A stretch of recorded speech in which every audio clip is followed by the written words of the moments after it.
اے دنیا والو اگر اللہ تمہاری مدد کرے انصرکم اللہ فلا غالب لکم، پھر دنیا کی کوئی طاقت تم پر غلبہ نہیں پا سکتی۔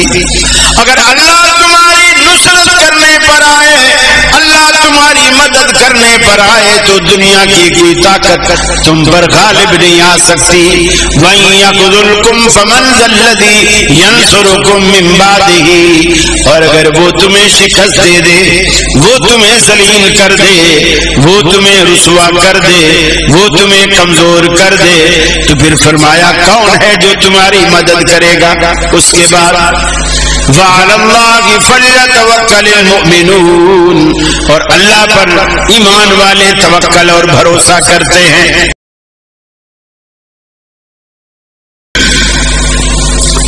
یا ایھا الذین آمنوا استعینوا بالصبر والصلاة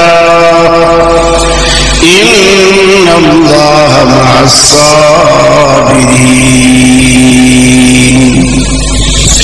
وقال اللہ تبارک وتعالی ان ينصركم الله فلا غالب لكم وإن يخذلكم فمن ذا الذي ينصركم من بعده وعلى الله فليتوكل المؤمنون۔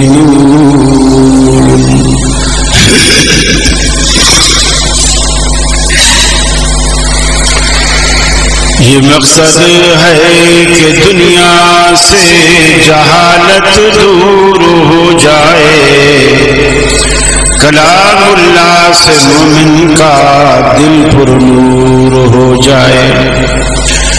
یا الہی جب تک میرے جسم میں جان ہے، تجھ پہ صدقے تیرے محبوب پہ قربان رہے۔ میں رہوں یا نہ رہوں پر دل کی ہے یہ دعا، دین احمد اور عزت قرآن رہے۔ واجب الاحترام علماء کرام،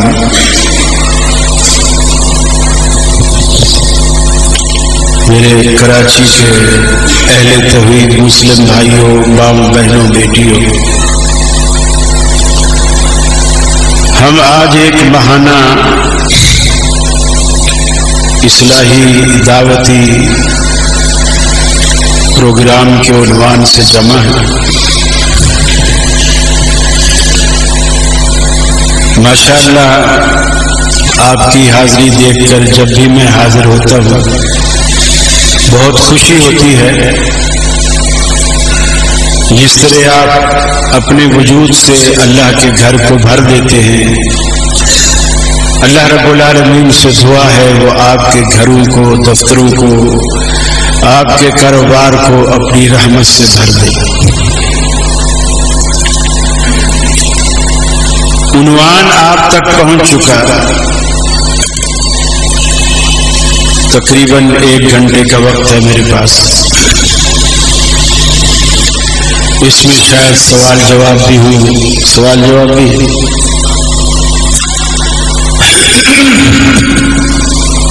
کیونکہ سوالوں والا ٹائم جو ہے نا یہ نظم والے لے گئے ہیں، اس سے میرا قصور نہیں ہے۔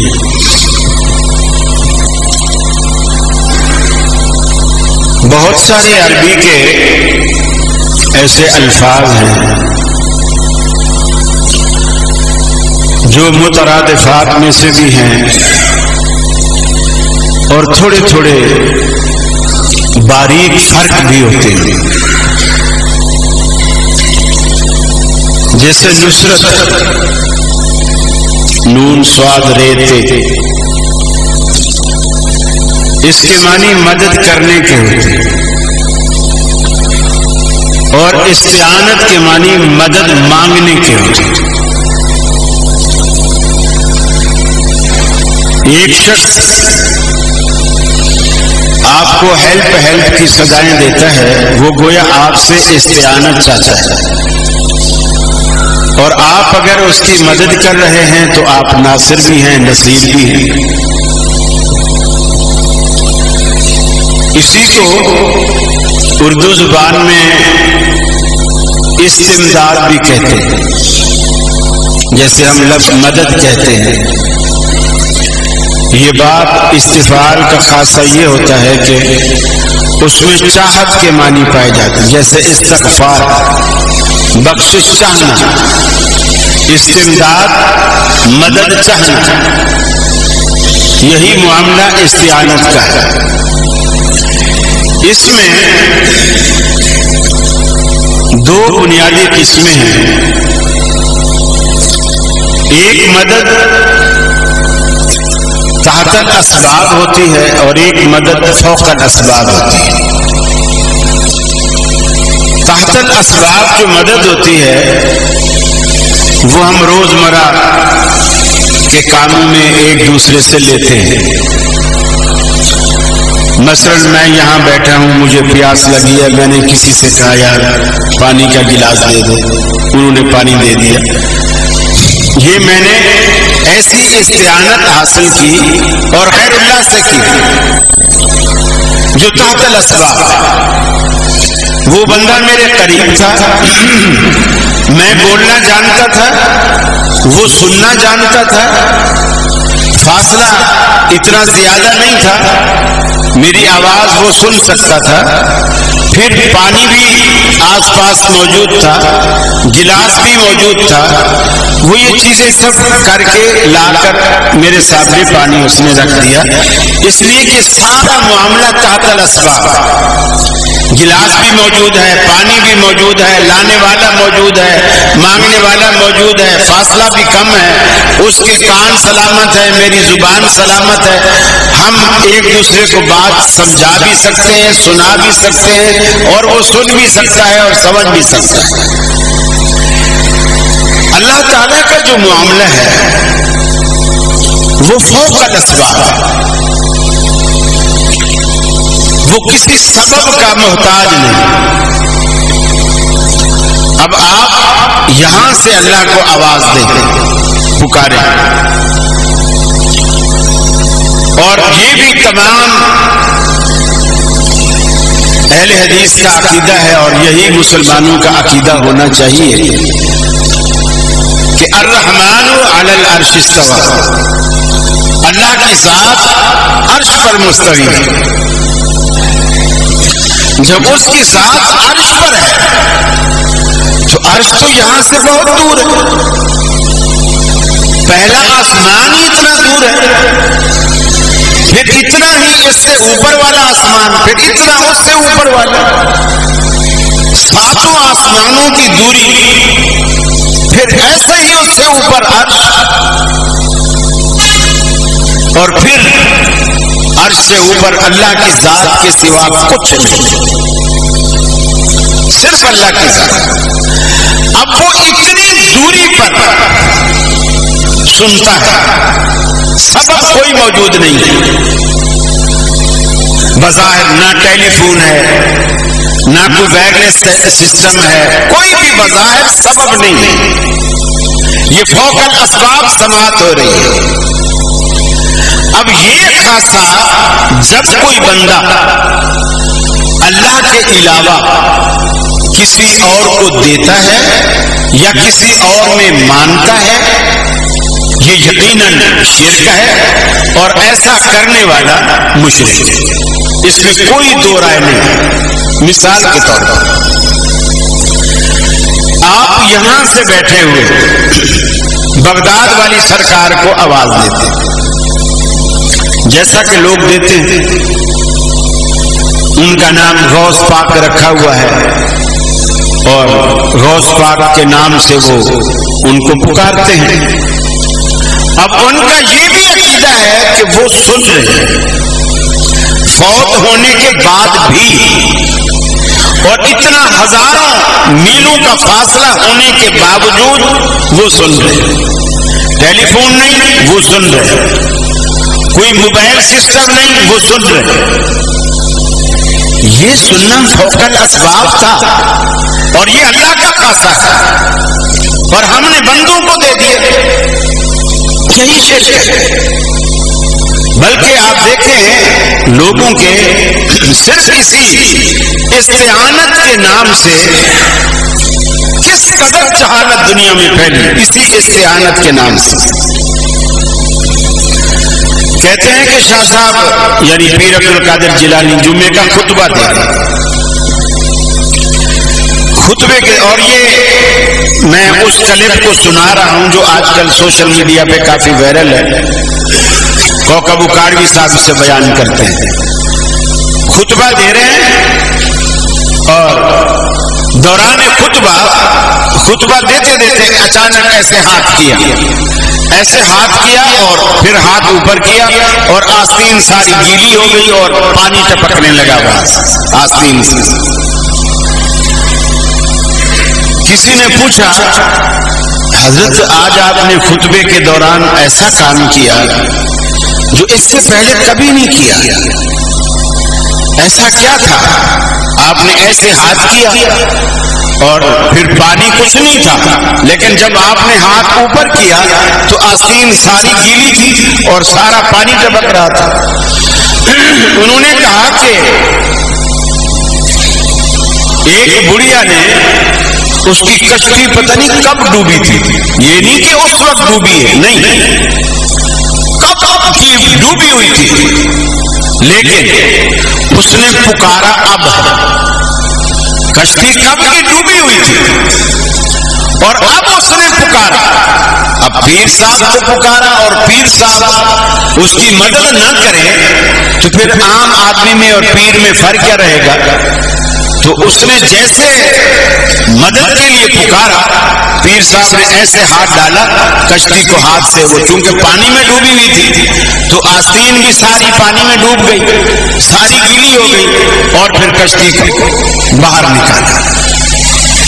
اب یہ جو کہانی گھڑی گئی، یہ ساری کہانی اسی استعانت کے غلط عقیدے کی وجہ سے ان سارے مسلک والوں کو مشرک بنا رہے ہیں جو بھی اس عقیدے کے حامل ہیں، کیونکہ یہ خاصہ صرف اللہ کا تھا کہ بغیر کسی سبب کے، بغیر کسی ذریعے کے وہ سنے بھی، اور پھر اس میں اتنی خرابیاں ہیں۔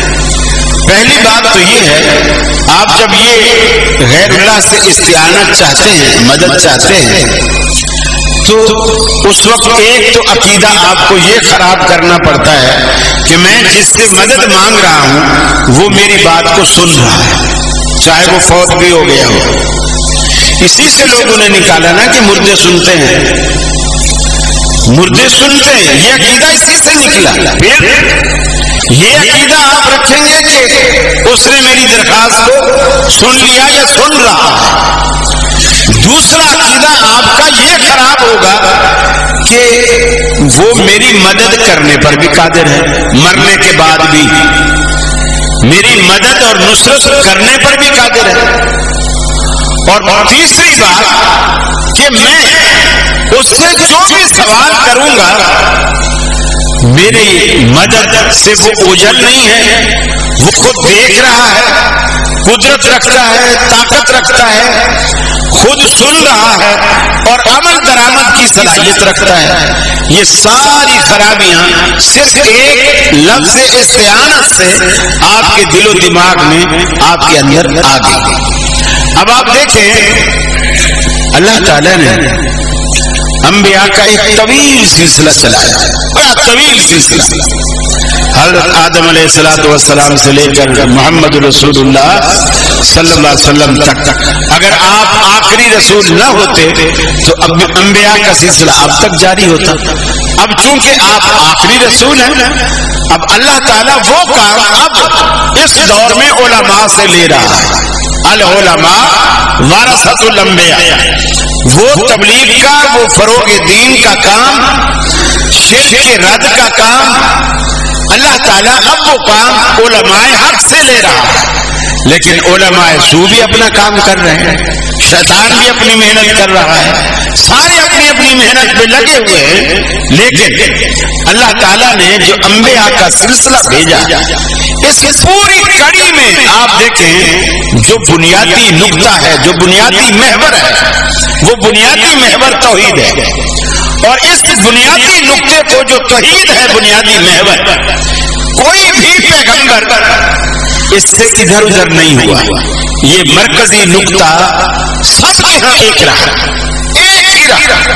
جیسے پرکار کے دو سرے ہوتے ہیں نا، ایک سوئی والا اور ایک پینسل والا، سوئی والا سرا تو ایک مرکز پہ پیپر میں کھبو دیا جاتا ہے اور پینسل والا اس سے دائرہ بنایا جاتا ہے، پھر مرکزی نقطہ وہی رہتا ہے۔ یہ دائرہ آپ کو چھوٹا کرنا ہے تو تنگ کر دے پینسل والے حصے کو، بڑا کرنا ہے تو آپ تھوڑا اور کھول دیں، اور بڑا کرنا ہے تھوڑا اور کھول دیں۔ وہ شریعت کا دائرہ چھوٹا بڑا ہوتا رہا ہر پیغمبر کے دور میں، لیکن توحید کا جو مرکزی نقطہ تھا وہ ہر پیغمبر کے دور میں ایک ہی رہا۔ کبھی بھی کسی پیغمبر کے دور میں شرک جائز نہیں رہا، شرک ہمیشہ شرک ہی رہا اور ہمیشہ حرام رہا۔ کسی بھی پیغمبر کے دور میں اللہ تعالیٰ نے شرک کی اجازت نہیں دی، اور آج تک یہی سلسلہ چلتا آ رہا ہے۔ یہی وجہ ہے کہ جو انبیاء اللہ کی طرف سے ہماری رہنمائی کے لیے بھیجے گئے، مبعوث ہوئے، انہوں نے زندگی میں جو اپنی امت کو تعلیم دی، اس تعلیم کو دیکھیں، اور ان کو جب بھی کوئی مشکل اور ضرورت پیش آئی انہوں نے کس سے استعانت حاصل کی تھی، اس کو دیکھیں۔ ان دونوں چیزوں کو جب آپ ملاتے ہیں تو آپ کو مسئلہ خود بخود واضح ہو جاتا ہے اور مسئلہ سمجھ آ جاتا ہے، اور قرآن مجید بھی ہمیں یہی دعوت دیتا ہے۔ فرمایا یا ایھا الذین آمنوا استعینوا بالصبر والصلاۃ، اے ایمان والو جب بھی تمہیں کوئی مشکل پیش آئے، جب تم کسی مشکل میں گر جاؤ، استعینوا بالصبر والصلاۃ، اللہ سے تم مدد مانگو صبر کے ذریعے اور نماز کے ذریعے۔ نماز کے ذریعے رب العالمین سے کیسے مدد مانگی جائے گی؟ اللہ کے رسول کے بارے میں صحابہ کہتے ہیں اللہ کے رسول جب بھی مغموم ہوتے، جب بھی پریشان ہوتے، جب بھی کبھی دکھی ہوتے، آپ فرماتے یہ نماز قرۃ عینی فی الصلاۃ، میری آنکھوں کی ٹھنڈک نماز کے اندر ہے۔ آپ وضو فرماتے، مصلی بچھاتے، اللہ کے حضور نماز میں مشغول ہو جاتے۔ ان دکھوں کو رب العالمین کی جناب میں جب حاضری دیتے ان دکھوں کو بھول جاتے۔ اللہ رب العالمین بھی ان دکھوں کا مداوا کرتا۔ اللہ رب العالمین نے کئی موقعوں پر جب بھی کسی پیغمبر نے اللہ رب العالمین سے کسی بھی مشکل میں پھنس کر مدد مانگی، اللہ رب العالمین نے اس کی مدد کی۔ حضرت آدم علیہ السلام کو جنت سے نکالا گیا، یہ بھی ایک مشکل تھی۔ حضرت حوا کو بھی جنت سے نکالا گیا، یہ بھی ایک مشکل تھی۔ جنت کی نعمتوں کے مزے کرنے والے دنیا میں اتر آئے، یہاں تو سب کمانا پڑتا ہے، پھر کھانے کو ملتا ہے، مفت میں کچھ نہیں ملتا، محنت کرنی پڑتی ہے۔ جنت والے سارے کے سارے مزے ختم ہو گئے، حوا اور آدم بھی آپس میں جدا ہو گئے۔ بڑی مشکل ہے اتنی بڑی دنیا کے اندر ایک اکیلا انسان کیسے زندگی گزارے۔ 120 گز کے مکان میں بھی اگر بالکل اکیلا بندہ زندگی گزارے تو اس کا بھی دل نہیں لگتا۔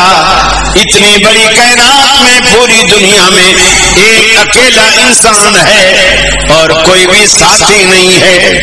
ایک وفادار بیوی تھی، اللہ نے وہ بھی جدا کر دی۔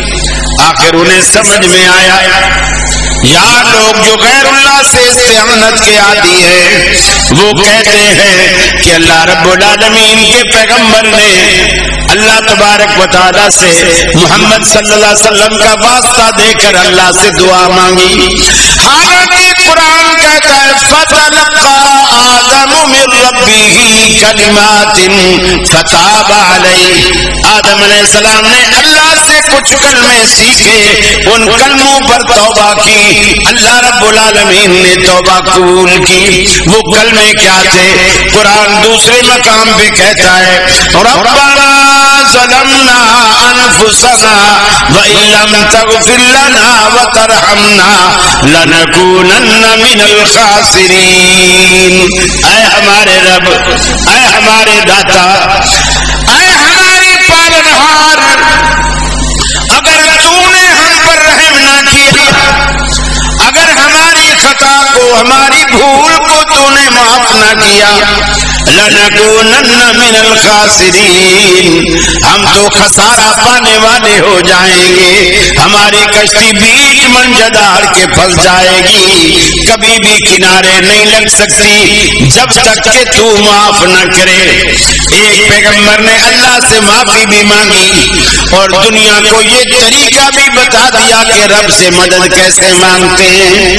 اسی میدان عرفات میں آج جہاں حاجی جا کر رو رو کر رب العالمین سے دعائیں کرتا ہے اور رب العالمین اس کے سارے گناہوں کو معاف فرما دیتا ہے، جیسا حدیث میں آتا ہے شیطان بھی میدان عرفات میں ہوتا ہے، حاجی میدان عرفات میں ہاتھ اٹھاتا ہے، آنسوؤں کی برسات میں ہاتھ اٹھاتا ہے، اللہ تبارک و تعالیٰ سے کہتا ہے اللہم اغفر لی، اللہ مجھے بخش دے۔ ساری زندگی گناہوں کی دلدل میں گزار دی، 80 سال گزار دیے، 85 سال 90 سال گزار دیے، کبھی بھی مسجد میں نہیں آیا۔ آج اللہ کے گھر میں، آج میدان عرفات میں کھڑے ہو کر ایک مرتبہ کہتا ہے اللہم اغفر لی، اللہ مجھے بخش دے۔ اللہ فرشتوں سے کہتا ہے فرشتوں گواہ ہو جاؤ میں نے اس بندے کو بخش دیا ہے۔ اللہ سارے گناہ معاف فرما دیتا ہے۔ حدیث میں آتا ہے کہ شیطان میدان عرفات سے مٹی اٹھاتا ہے، سر میں ڈالتا ہے، گریباں پھاڑتا ہے، سینہ پیٹتا ہے، کہتا ہے کاش آج کے دن سے پہلے میں مر چکا ہوتا، میں نے اس کو دوزخ میں ڈالنے کے لیے 80 سال اس پر محنت کی، 85 سال اس پر محنت کی، 70 سال اس پر محنت کی۔ آج میدان عرفات میں پہنچ کر اس کا ایک جملہ اللہم اغفر لی، اے اللہ مجھے بخش دے، اللہ نے میری 80 سالہ محنت پہ پانی پھیر دیا اور اس بندے کو معاف کر دیا۔ تو اللہ تعالیٰ معاف کرتا ہے، لیکن معافی مانگنے کا سلیقہ چاہیے، وہ سلیقہ چاہیے، اللہ کے آگے گر گڑا۔ اب آپ دیکھیں میدان بدر میں رسول اللہ صلی اللہ علیہ وسلم جو جماعت تیار کر کے گئے ہیں، 13 سال آپ کے مکے کے اور 1 سال یا 1.5 سال لا لیجیے یہ مدینے کا، یہ تقریباً 14.5 سال کی محنت کے بعد 313 مخلص خالص ایمان والی جماعت رسول اللہ صلی اللہ علیہ وسلم نے 14.5 سال میں 313 لوگ تیار کیے۔ اب یہ میدان بدر میں آئے کھڑے ہیں، تلواریں ان کے پاس نہیں ہیں، اگر کسی کے پاس تلوار ہے تو تلوار کا دستہ نہیں ہے، اس کے اوپر کپڑے کی ٹاکیاں، کپڑے پرانے وہ لپیٹے ہوئے تاکہ لوہا ہاتھ کو نہ لگے، کسی کے پاس کھجور کی چھڑیاں ہیں، پتے چھیل کے جو بیچ کا جو ڈنڈا بچتا ہے وہ لیے ہوئے ہے، کوئی پیدل ہے، کسی کے پاس تھوڑی بہت سواری ہے، کھانے پینے کی چیزیں نہیں ہیں، کسی کے پاس ستو ہے، کسی کے پاس تھوڑی کھجوریں ہیں، کسی کے پاس کچھ مشکیزیں پانی کے ہیں، بڑی قسم پرسی کی حالت ہے۔ اور دوسری طرف ان کے مقابلے میں 1000 کا لشکر کافروں کا سب کے پاس اونٹ بھی ہیں، گھوڑے بھی ہیں، خچر بھی ہیں، راشن وافر مقدار میں ہے، تلواریں ہر کسی کے پاس، ڈھالیں ہر کسی کے پاس، اور وہ دیکھ رہے ہیں کہ یہ تو مسلمان اتنے تھوڑے سے ہیں، اور مسلمان بھی دیکھ رہے ہیں یہ کافر اتنے زیادہ ہیں، اور نبی کریم صلی اللہ علیہ وسلم کو بھی یہ نظر آ رہا ہے۔ اب دیکھیے اللہ کے رسول نے استعانت کا کیا سلیقہ اختیار کیا، کیا سلیقہ اختیار کیا۔ سب سے پہلے اللہ کے حضور سجدہ ریز، اور سجدہ ریز ہو کر جو اللہ سے دعائیں کی، دعا کرتے رہے، دعا کرتے رہے۔ اس میں بڑے مان سے ایک جملہ یہ بھی کہا کہ اے اللہ، اگر آج تو نے ان کی مدد نہ کی، یہ جو میں مٹھی بھر جماعت لایا ہوں، جو 14.5 سال کی محنت کے بعد، اگر آج تو نے ان کی مدد نہ کی اور یہ سارے آج میدان میں مارے گئے، تو پھر یاد رکھ لے قیامت تک تیرا نام لینے والا کوئی نہیں۔ یہ کیوں کہا؟ اس لیے کہا کہ آپ کو بتا دیا گیا تھا کہ آپ آخری پیغمبر ہیں، آپ آخری پیغمبر ہیں۔ اگر وہ سارے کے سارے یہی کام آ جاتے ہیں تو آپ کے بعد پیغمبر تو کسی نے آنا نہیں، تو اللہ کا تعارف کروائے گا کون؟ جو کرانے والے ہیں وہ تو یہی مارے جائیں گے۔ اللہ رب العالمین نے فرشتوں کے لشکر اتارے، فرمایا انزل جنودا لم تروها، اللہ تعالیٰ نے ایسے ایسے لشکر اتارے فرشتوں کے، لم تروها، جنہیں دیکھنے سے تمہاری نظریں قاصر تھیں۔ کفار کو رب العالمین وہ لشکر دکھا رہا تھا، مسلمان نہیں دیکھ رہے تھے۔ کفار دیکھتے کہ یار مسلمانوں کی تعداد تو اتنا بڑھ گئی ہے۔ اللہ رب العالمین کے پیغمبر نے سجدے میں گر کر اللہ رب العالمین سے استعانت چاہی، اور اللہ رب العالمین نے بھی وہ مدد عطا کر دی۔ حضرت یونس علیہ السلام مچھلی کے پیٹ میں جا پہنچے، اور قرآن کہتا ہے کہ وہاں سے کوئی بھی ان کی آواز سننے والا نہیں، کوئی آواز سننے والا نہیں۔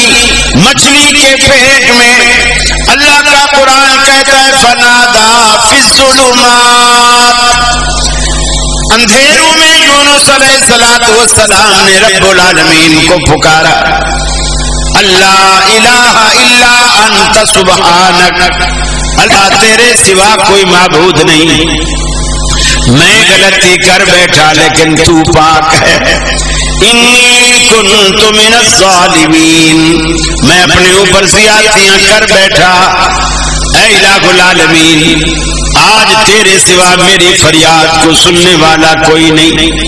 3 اندھیروں میں یونس علیہ السلام نے پکارا، سمندر کی گہرائی کا اندھیرا، شکم ماہی کا اندھیرا، رات کی سیاہی کا اندھیرا، تینوں اندھیروں میں یونس کے لبوں پر کس کا نام آیا؟ کراچی والوں، کس کا نام آیا؟ اللہ کا قرآن کہتا ہے لولا انہو کان من المسبحین للبث فی بطنہ الی یوم یبعثون، اگر یونس کے لبوں پر ہمارا نام نہ آتا، اگر یونس اپنی مشکل میں ہمیں نہ پکارتا، للبث فی بطنہ، قیامت تک مچھلی کے پیٹ میں رہتے، الی یوم یبعثون، اٹھائے جانے والے دن تک ہمارے سوا کوئی اس کی دستگیری نہ کر سکتا۔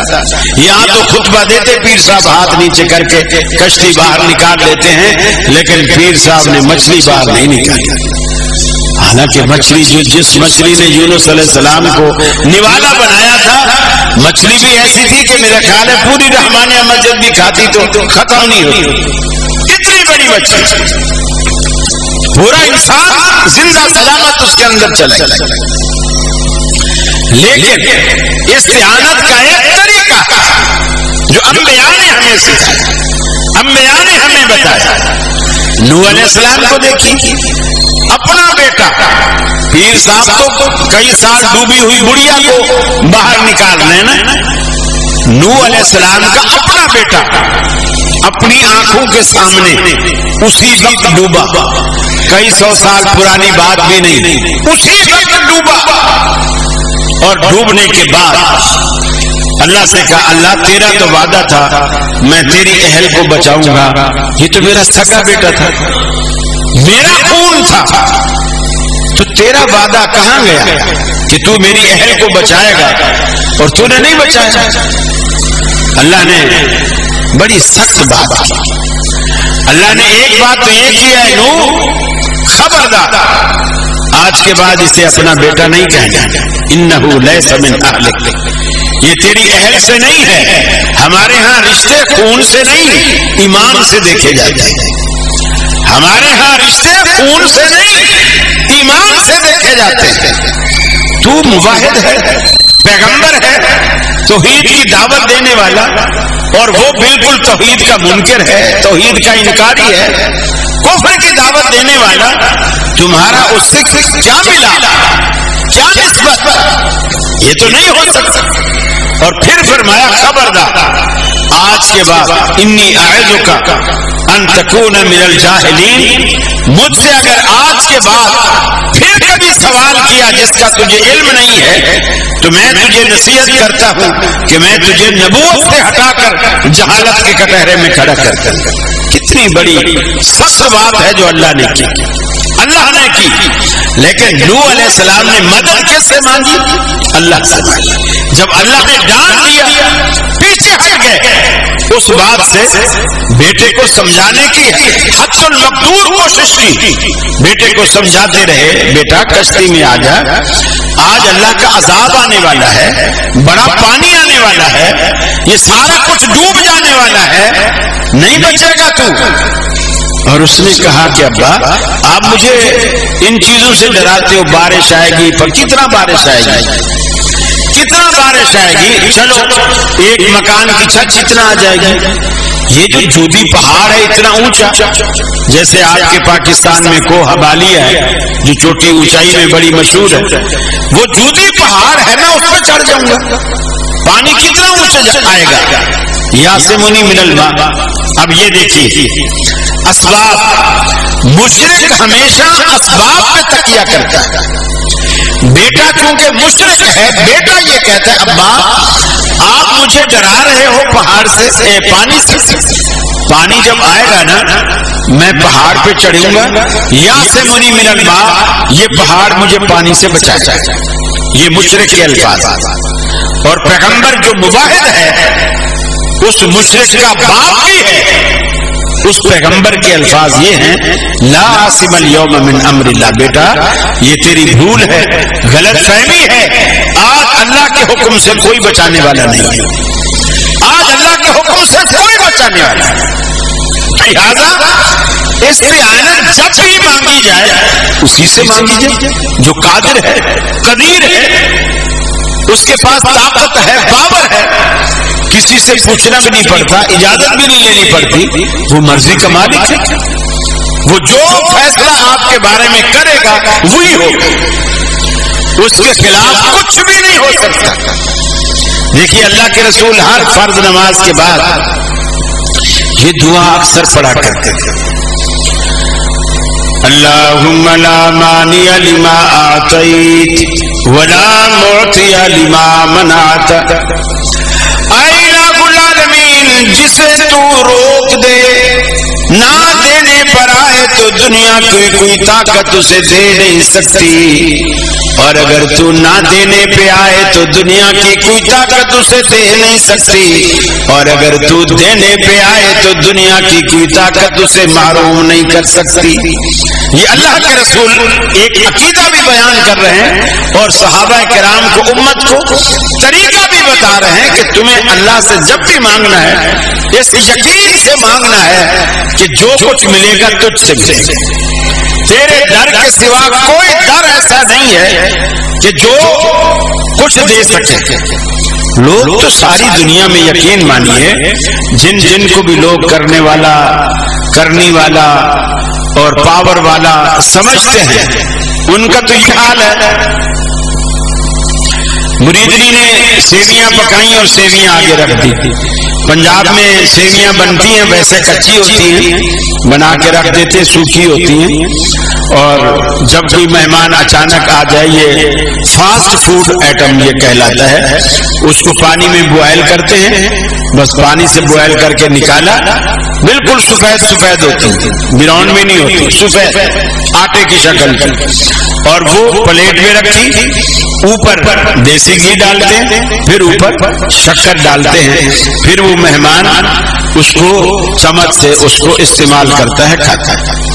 مریدنی نے کیا کیا کہ سیویاں جو ابالی, پہلے پلیٹ میں شکر رکھ دی, پھر دیسی گھی ڈال دیا, اوپر وہ آٹے والی کچی سیویاں جو ہیں وہ ڈالا, پیر کے آگے رکھ دی. پیر غصے سے لال سرخ ہو گیا, یہ کیسے بے ادب گستاخ مریدنی ہے, یہ ایسے پیر کو کچا آٹا ایسا کھلائیں گے کیا؟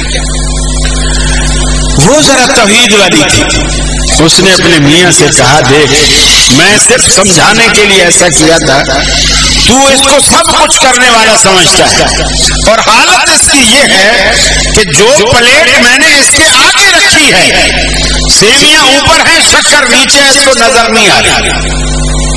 شکر نیچے ہے, دیسی گھی نیچے ہے, اوپر سیویاں ہیں, میں نے شکر اوپر نہیں ڈالی تاکہ دیکھوں کہ اسے پتہ چلتا ہے کہ نہیں چلتا, اور یہ سیویوں کے نیچے شکر کو نہیں دیکھ سکا, اور جب یہ مر جائے گا, قبر کے اندر چلا جائے گا, منو من مٹی کے اندر, پھر ان کا عقیدہ ہوگا ساری دنیا کو دیکھتا ہے.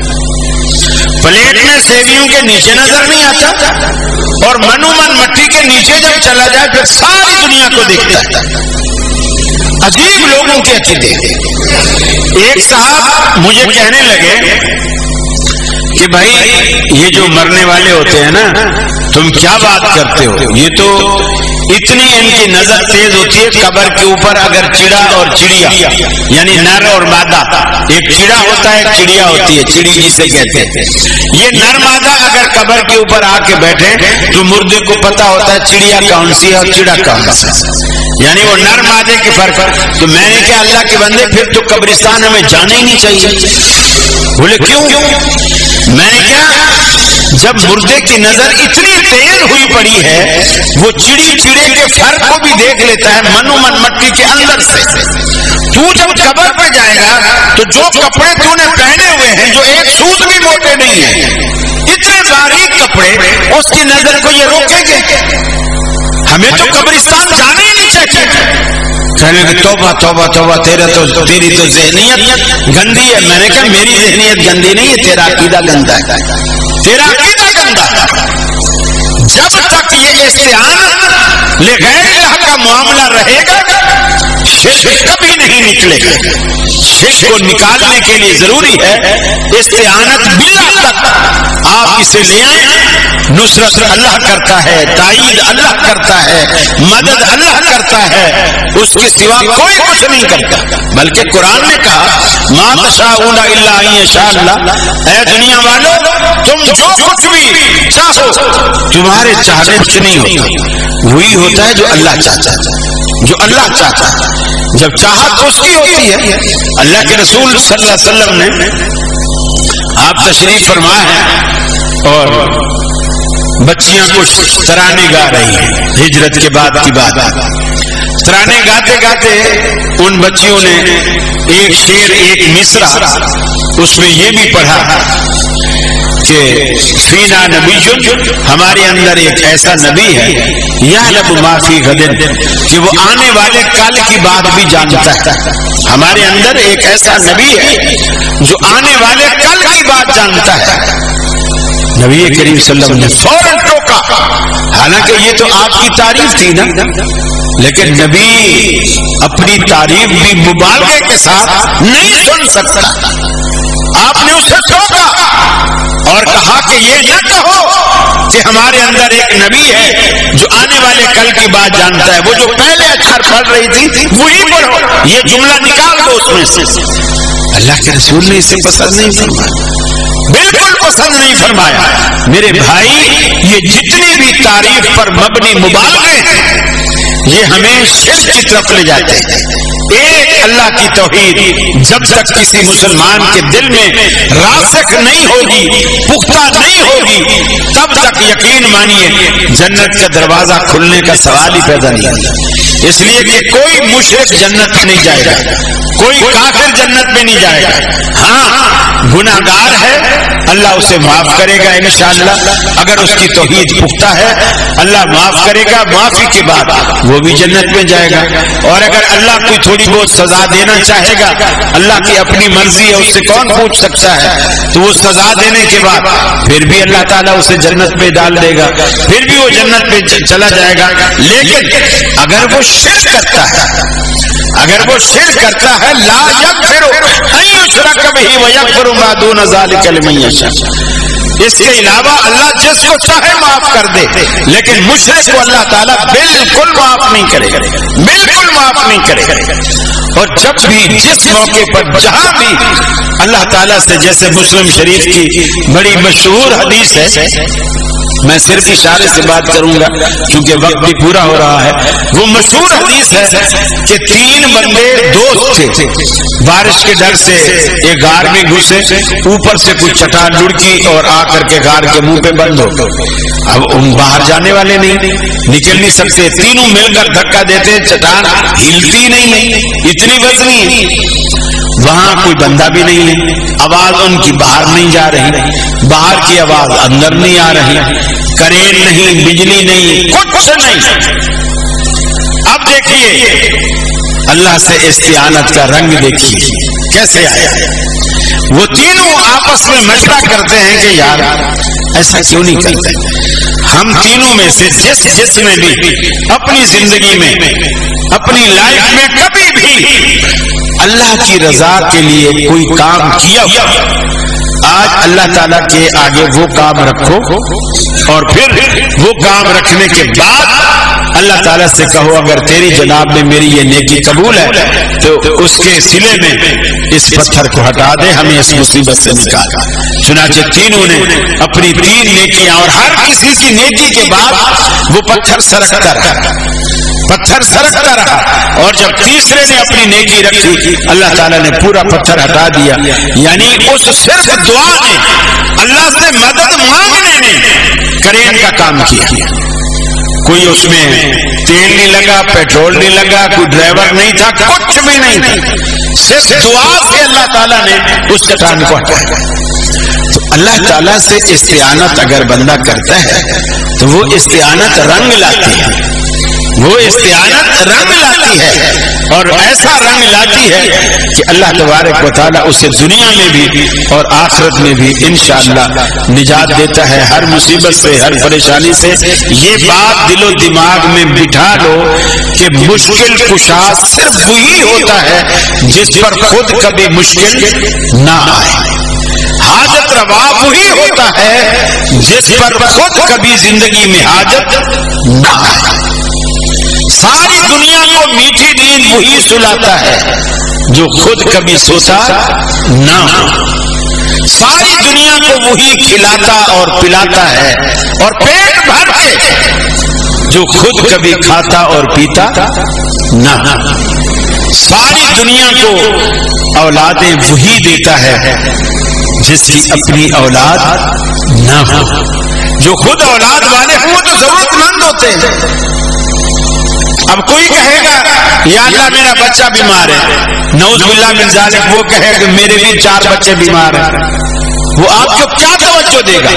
اللہ نے اپنے آپ کو ہر ضرورت سے پاک رکھا، کوئی بھی ضرورت اللہ رب العالمین کے پاس نہیں، ہر ضرورت سے پاک۔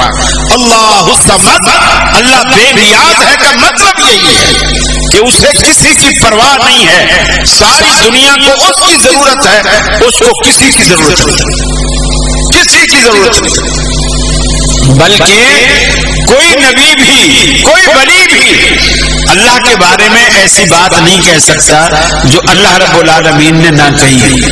اور اللہ نے اتنا سخت جملہ کہا، فرمایا لو تقبل علینا بعض الاقاویل، اگر ہمارا پیغمبر ہمارے بارے میں ایسی بات کہہ دے جو ہم نے نہ کہی ہو، اور پیغمبر کہے کہ اللہ کہتا ہے ثم لأخذنا منه باليمين، ہم پیغمبر کو دائیں سے پکڑ لیں، ثم لقطعنا منه الوتين، پھر پیغمبر کی رگ حیات کاٹ ڈالیں، فما منكم من أحد عنه حاجزين، تم میں سے کوئی بھی ہم سے پوچھنے والا نہیں، کوئی جھگڑنے والا نہیں کہ تو نے پیغمبر کو ذبح کیوں کیا۔